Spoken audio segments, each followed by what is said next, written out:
ಬಳಸಬೇಕಾಗಿದೆ. ನಾವೆಲ್ಲರೂ ನೆನ್ಕೊಂಡಿದೀವಿ ವೆಸ್ಟೀಜ್ ಅಲ್ಲಿರೋ ಪ್ರಾಡಕ್ಟ್ ಪೇಷಂಟ್ ಕೊಡಬೇಕು ಅಂತ. That is wrong. ಪೇಷಂಟ್ ಆಗಕ್ಕಿಂತ ಮುಂಚೆ ತಗೊಂಡ್ರೆ ಒಳ್ಳೇದು. ಅದಕ್ಕೆ ಕೇಳ್ತಾರೆ ನೋಡಿ, ಪೇಷಂಟ್ಸ್ ಇರೋನ್ ಪೇಷಂಟ್ ಆಗಲ್ಲ. ನಾವೆಲ್ಲರೂ ಏನ್ ಮಾಡ್ತೀವಿ ಗೊತ್ತಾ, ಇದನ್ನ ನೋಡ್ತೀವಿ, ಓ ಎಲ್ಲಾರು ಇಷ್ಟು ಕೊಡ್ಬೇಕಾ, ಇಷ್ಟು ಕೊಟ್ಟು ನಾನು ಕನ್ಸ್ಯೂಮ್ ಮಾಡ್ಬೇಕಾ? ನಿನ್ನ ಹಾರ್ಟ್ ಫೇಲ್ ಆದಾಗ ನೀನ್ ಲಕ್ಷಾಂತರ ರೂಪಾಯಿ ಕೊಟ್ಟರು ಕೂಡ ಸರ್ಜರಿ ಮಾಡೇ ನೀನ್ ಹೊರಗಡೆ ಬಿಡೋದು. ಸೊ ಅದು ಆಗಬಾರ್ದಂದ್ರೆ ಬೆಟರ್ ನಾನು ಇವತ್ತಿನಿಂದ ನನ್ನ ಫುಡ್ ಹ್ಯಾಬಿಟ್ ಅನ್ನ ಚೇಂಜ್ ಮಾಡ್ಕೊಳ್ಬೇಕಾಗಿದೆ. ಈ ರೈಟ್ ಫುಡ್ ಅನ್ನ ಚೂಸ್ ಮಾಡ್ಬೇಕಾಗಿದೆ. ಇನ್ನು ಫಿಟ್ನೆಸ್ ಅಂಡ್ ಡಯಟ್, ನಮ್ಮ ideally height and weight balance ಆಗಿರ್ಬೇಕು. ಅದಕ್ಕೆ ಹೇಳ್ತಾರೆ ನೋಡಿ, ಎಲ್ಲಾ ರೋಗದ ತಾಯಿ ಯಾವ್ದು ಅಂದ್ರೆ ಒಬಾಸಿಟಿ. ಈ ಒಬಾಸಿಟಿ ಜಾಸ್ತಿ ಆಗೋದಕ್ಕೆ ಏನ್ ಕಾರಣ ಅಂದ್ರೆ ನಮ್ಮ again life style, food habit. Active life style ಇಲ್ಲ, ಫುಡ್ ಹ್ಯಾಬಿಟ್ ಚೇಂಜ್ ಮಾಡ್ಕೊಂಡಿದೀವಿ. ಫೈಬರ್ ಬಹಳ ಕಡಿಮೆ ತಿಂತೀವಿ. ಅದಕ್ಕೋಸ್ಕರನೇ ವೆಸ್ಟೀಜ್ ಅಲ್ಲಿ ಒಂದು ಕೆಟಗರಿ ಇದೆ, ಫಿಟ್ನೆಸ್ ಅಂಡ್ ಡಯಟ್ ಅಂತ. ನಮ್ಮ ವೇಟ್ ಅನ್ನ ಬ್ಯಾಲೆನ್ಸ್ ಮಾಡ್ಕೊಳ್ಬೇಕು. ವೇಟ್ ಕಡಿಮೆ ಇದೆ ಅಥವಾ ಜಾಸ್ತಿ ಇದೆ, ಅದನ್ನ ಬ್ಯಾಲೆನ್ಸ್ ಮಾಡ್ಕೊಳ್ಬೇಕಂದ್ರೆ ಪ್ರೋಟೀನ್ ಕನ್ಸಂಪ್ಷನ್ ಜಾಸ್ತಿ ಮಾಡಬೇಕಾಗುತ್ತೆ. ಸೊ ಪಿಡಿಕಾಸ್ ವ್ಯಾಲ್ಯೂ ನಲ್ಲಿ ಇರ್ತಕ್ಕಂಥ ಪ್ರೋಟೀನ್ ಪೌಡರ್ ಕೂಡ ಇದೆ. ಇನ್ನು ಎಕ್ಸಸ್ ವೇಟ್ ಇರ್ತಕ್ಕಂಥ ವ್ಯಕ್ತಿಗಳಿಗೆ ಕಂಟ್ರೋಲ್ ಮಾಡಬೇಕು ಅಂದ್ರೆ ಅದಕ್ಕೆ ಒಂದು ಕೆಟಗರಿ ಇದೆ, ವೆಸ್ಲಿಮ್ ರೇಂಜಸ್ ಅಂತ. ಸೊ ವೆಸ್ಲಿಮ್ ರೇಂಜಸ್ ನಲ್ಲಿ ವೆಸ್ಲಿಮ್ ಶೇಕ್, ವೆಸ್ಲಿಮ್ ಕ್ಯಾಪ್ಸೂಲ್, ವೆಸ್ಲಿಮ್ ಟೀ ಅಂತ ಬರುತ್ತೆ.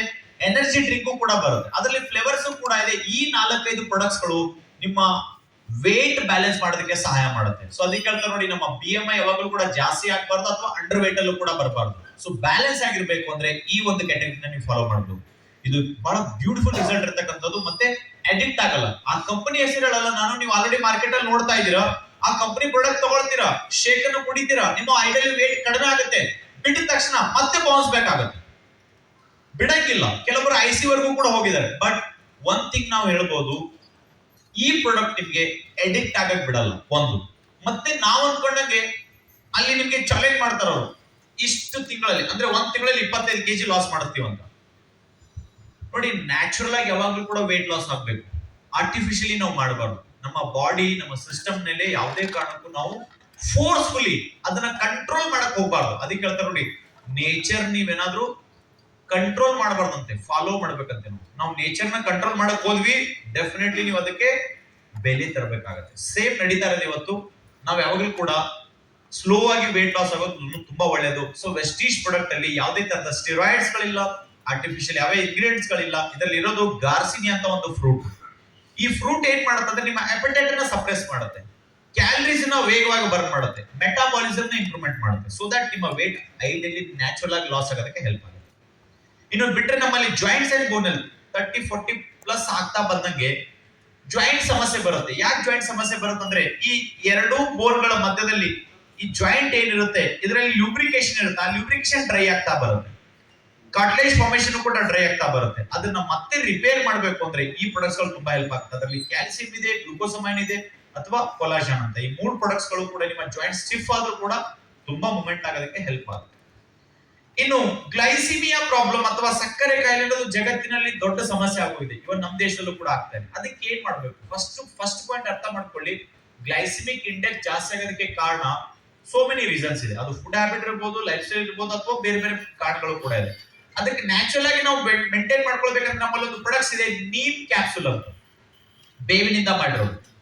ಇನ್ನೊಂದು ಪ್ರಾಡಕ್ಟ್ ಇದೆ ನಮ್ಮಲ್ಲಿ ತುಳಸಿ ಡ್ರಾಪ್ ಅಂತ, ಅದನ್ನು ಕೂಡ ಆಡ್ ಮಾಡಬಹುದು. ಇನ್ನೊಂದು ಪ್ರಾಡಕ್ಟ್ ಇದೆ ನಮ್ಮಲ್ಲಿ ಆಯುರ್ವೇದದಲ್ಲಿ ಆಯುಸಾಂತೆ ಗ್ಲೂಪೆಲ್ ಅಂತ. ಈ 3 ಪ್ರಾಡಕ್ಟ್ ಅನ್ನು ಕೂಡ ನೀವು ಡಯಾಬಿಟಿಕ್ ಆಗಿರೋರಿಗೆ ಅಥವಾ ಆಗಬಾರ್ದು ಅನ್ನೋರಿಗೆ ಕೊಟ್ಟಾಗ ನ್ಯಾಚುರಲ್ ಆಗಿ ತಮ್ಮ ಗ್ಲೈಸಿಮಿಕ್ ಇಂಡೆಕ್ಸ್ ನ ಬ್ಯಾಲೆನ್ಸ್ ತಗೊಂಡು ಬರೋದಕ್ಕೆ ತುಂಬಾ ಹೆಲ್ಪ್ ಆಗುತ್ತೆ. ಇನ್ನೊಂದು ಕೆಟಗರಿ ನಮ್ಮಲ್ಲಿ ಡಿಟಾಕ್ಸಿಫಿಕೇಶನ್.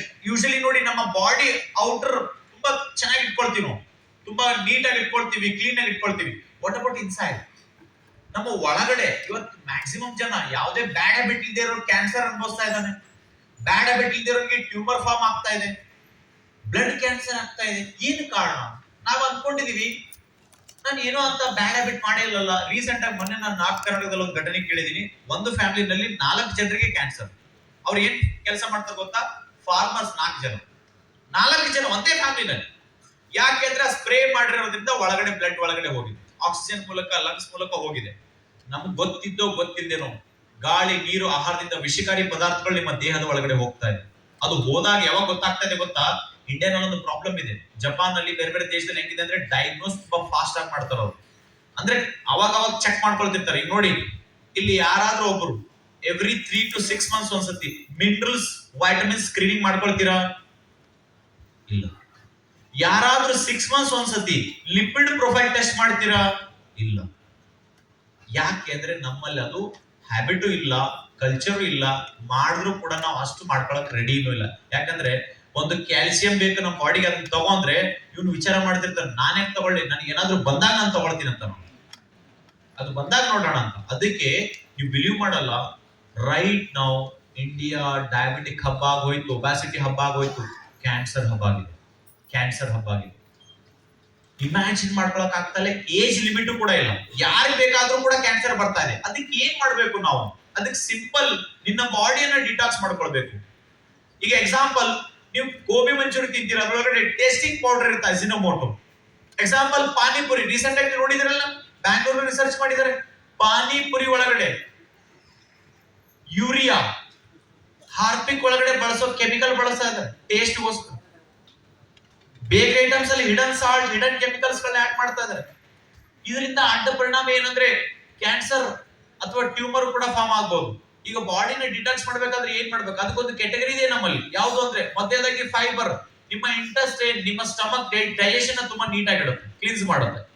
ಎರಡನೇದು ನಮ್ಮಲ್ಲಿ ಗ್ಯಾನೋಡ್ರಮ್ ಅಂತ ಒಂದು ಪ್ರಾಡಕ್ಟ್ ಇದೆ, ಇಡೀ ಕಂಪ್ಲೀಟ್ ಸೆಲ್ಯುಲಾರ್ ನರಿಶ್ಮೆಂಟ್ ಮಾಡುತ್ತೆ, ಸೆಲ್ಯುಲಾರ್ ಡಿಟಾಕ್ಸಿಫಿಕೇಶನ್ ಮಾಡುತ್ತೆ. ಇನ್ನೊಂದು ಪ್ರಾಡಕ್ಟ್ ಇದೆ ಕರ್ಕ್ಯೂಮಿನ್ ಅಂತ. Curcumin is having anti cancer property, antiseptic property, antibacterial property. ಇನ್ನೊಂದು ಪ್ರಾಡಕ್ಟ್ ಇದೆ ನಮ್ಮಲ್ಲಿ ಫುಡ್ ಪ್ಯಾಚಸ್ ಅಂತ, ಬ್ಲಡ್ ನ ಪ್ಯೂರಿಫೈ ಮಾಡೋದಕ್ಕೆ ಹೆಲ್ಪ್ ಆಗುತ್ತೆ. ಇನ್ನೊಂದು ಪ್ರಾಡಕ್ಟ್ ಇದೆ ನಮ್ಮಲ್ಲಿ ಯಾವುದು ಐ ಸಪೋರ್ಟ್ ಅಂತ, ನಮ್ಮ ದೃಷ್ಟಿನ ಇಂಪ್ರೂವ್ಮೆಂಟ್ ಮಾಡೋದಕ್ಕೆ ಸಹಾಯ ಮಾಡುತ್ತೆ. ಇದು ನಮ್ಮ ಡಿಟಾಕ್ಸಿಫಿಕೇಶನ್ ಕ್ಯಾಟಗರಿ. ಇನ್ನು ಎರಡು ಕ್ಯಾಟಗರಿ ಇದೆ ನಮ್ಮಲ್ಲಿ women health category, especially female life ಬಹಳ ಕಾಂಪ್ಲಿಕೇಶನ್. ಯಾಕಂದ್ರೆ ಎವ್ರಿ 7 ಅಥವಾ 14 ಇಯರ್ ಒಂದ್ಸತಿ ಇಂಟರ್ನಲ್ಲಿ ಬಹಳ ಬಾಡಿ, ಎಕ್ಸ್ಟರ್ನಲ್ಲಿ ಕೂಡ ಬಹಳ ಬಾಡಿ ಚೇಂಜ್ ಆಗ್ಕೊಂಡು ಬರ್ತಾರೆ. ಬಾಡಿ ಚೇಂಜ್ ಆಗ್ತಾ ಬಂದಂಗೆ ಹಾರ್ಮೋನಲ್ ಇಂಬ್ಯಾಲೆನ್ಸ್ ಇವಾಗ ಬಹಳ ಜಾಸ್ತಿ ಫೇಸ್ ಮಾಡ್ತಿದೀವಿ ಹೆಣ್ಮಕ್ಳನ್ನ, ನಾವೆಲ್ಲ ನೋಡ್ಬೋದು. ಏನ್ ಕಾಮನ್ ಪ್ರಾಬ್ಲಮ್ಸ್ ಗಳಲ್ಲಿ? PCOD ಸಮಸ್ಯೆ, ಎನಿಮಿಯಾ ಪ್ರಾಬ್ಲಮ್, ಸಿಸ್ಟ್ ಆಗೋದು, ಫೈಬ್ರೋಸಿಸ್ ಆಗೋದು, ಇನ್ಫರ್ಟಿಲಿಟಿ ಆಗೋದು, ಅಥವಾ ಎಷ್ಟೋ ಹೆಣ್ಮಕ್ಳಿಗೆ ಹಾರ್ಮೋನಲ್ ಬ್ಯಾಲೆನ್ಸ್ ಇಂದ ಅವರ ದೇಹದಲ್ಲಿ ಆಗ್ತಕ್ಕಂಥ ಬದಲಾವಣೆಯಿಂದ ಅಡ್ಡ ಪರಿಣಾಮಗಳು, ಬೇರೆ ಬೇರೆ ತರದ ಸಮಸ್ಯೆಗಳು, ಹಾರ್ಟ್ ಪ್ರಾಬ್ಲಮ್, ಬ್ರೆಸ್ಟ್ ಕ್ಯಾನ್ಸರ್, ಇವೆಲ್ಲವೂ ಕೂಡ ನಾವು ಫೇಸ್ ಮಾಡ್ತಾ ಇದ್ದೀವಿ. ಈ ಪ್ರಾಬ್ಲಮ್ ಅನ್ನ ಫೇಸ್ ಮಾಡಬಾರ್ದು ಅಂದ್ರೆ ಏನ್ ಮಾಡ್ಬೇಕು? ಅದಕ್ಕೆ ಒಂದು ಹರ್ಬ್ ಇದೆ, ಆ ಹರ್ಬ್ ನ ಕ್ವೀನ್ ಆಫ್ ಹರ್ಬ್ ಅಂತ ಕರೀತಾರೆ. ಗಿಡಮೂಲಿಕೆ ರಾಣಿ ಅಥವಾ ಫಿಮೇಲ್ ಟಾನಿಕ್ ಅಂತಾನೂ ಕೂಡ ಕರೀತಾರೆ. ಅದು ಯಾವ್ದು ಅಂದ್ರೆ ಶತಾವರಿ ಅಂತ. ಆ ಶತಾವರಿ ಬೇರಿನ ಕ್ಯಾಪ್ಸೂಲ್ ಮಾಡಿರೋದು. ಈ ಶತಾವರಿ ಏನ್ ಮಾಡುತ್ತೆ? ಫಿಮೇಲ್ ಬಾಡಿನ ಬ್ಯಾಲೆನ್ಸ್ಡ್ ಆಗಿರುತ್ತೆ, ಹಾರ್ಮೋನಲ್ಸ್ ನ ಬ್ಯಾಲೆನ್ಸ್ ಮಾಡುತ್ತೆ. ಇನ್ನೊಂದು ಪ್ರಾಡಕ್ಟ್ ಇದೆ, ಎನಿಮಿಯಾ ಪ್ರಾಬ್ಲಮ್ ಬರಬಾರ್ದು ಅಂದ್ರೆ ಐರನ್ ಅಂಡ್ ಫೋಲಿಕ್ ಕ್ಯಾಪ್ಸೂಲ್. ಈ ಐರನ್ ಅಂಡ್ ಫೋಲಿಕ್ ಕ್ಯಾಪ್ಸೂಲ್ ಏನ್ ಮಾಡುತ್ತೆ ಅಂದ್ರೆ ಹಿಮೋಗ್ಲೋಬಿನ್ ಲೆವೆಲ್ ನ ಆಪ್ಟಿಮಮ್ ಲೆವೆಲ್ ಅಲ್ಲಿ ಇಡುತ್ತೆ, ನಿಮ್ಮ ದೇಹದಲ್ಲಿ ರಕ್ತಹೀನತೆ ಬರಕ್ ಬಿಡಲ್ಲ. ನೀವು ನೋಡಿರ್ಬೋದು ಗವರ್ಮೆಂಟ್ ಹಾಸ್ಪಿಟಲ್ ನೋಡಿ, ಒನ್ ಡೇ ನಲ್ಲಿ minimum 4 to 5 cases sudden death ಆಗೋದಕ್ಕೆ ಆಫ್ಟರ್ ಡೆಲಿವರಿ ಎನಿಮಿಯಾ ಕಾರಣ. ಆ ಎನಿಮಿಯಾ ಬರಬಾರ್ದು ಅಂದ್ರೆ ಫೋಲಿಕ್ ಅಂಡ್ ಐರನ್ ಕ್ಯಾಪ್ಸೂಲ್ ಇದೆ.